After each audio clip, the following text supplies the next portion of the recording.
เพราะว่าจะให้คนทยอยใส่ไปเรื่อยๆบางทีรับจนแต่ที่นี่เท่านี้นะ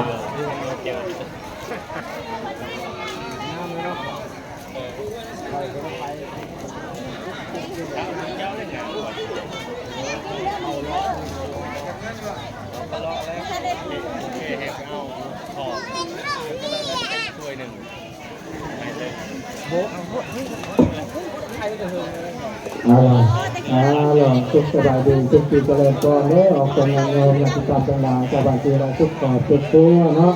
มื่อนี้อาตมากันเนาะขอแผ่นักจิตนักใจเนาะแผ่เงินอีกแล้วเด้อหวังเงินไปใจไปลงโอโป้อีกแล้วเนาะโอ้ยแผ่ลาแต่คนละ1,000-2,000เลยเนาะต่อยอดเด้อออกจากงานเงินเด้อคนละ1,000-2,000แต่จิตใจเลื่อมใจศรัทธาต่อพระพุทธธรรมเนาะต่อสงฆ์ต่อวัดต่อว่าต่อพ่อแม่ครูบาอาจารย์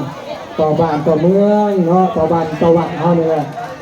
บ้านเฮามีครูบาอาจารย์หลายองค์ให้ดีนะเหมือนว่าเนาะดีไม่ได้ว่าเฮาแสดงว่าคนบ้านเฮาเนี่ยเป็นคนมีบุญได้เนาะได้เฮ็ดบุญเฮ็ดทานเนาะได้มีพระมีโชคให้อยู่เนาะไปเบิ่งบ้านอื่นโอ้ยมีแต่วัดก็มีครูบาก็มีได้ออกจากงานเงินบ้านเฮา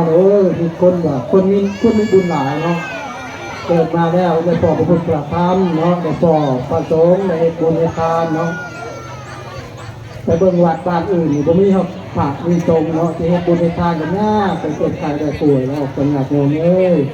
ครูบาก็ดีโอเคใจเนาะที่ตอนครูบาอยู่โอ้ยออกจากงานเงินก็บ่ได้ขาดเนาะวันศีลวันพระผู้ทำกรรมจูเนาะแต่ผมมีออกตอนงานโยมทำกรรมจูการสร้างบุญบารมีของอาตมาเนี่ยชื่อจิตไปบ่หอดไทยเนาะชื่อจิตบ่หอดสวรรค์หนักกันแต่ผมมีออกตอนงานโยม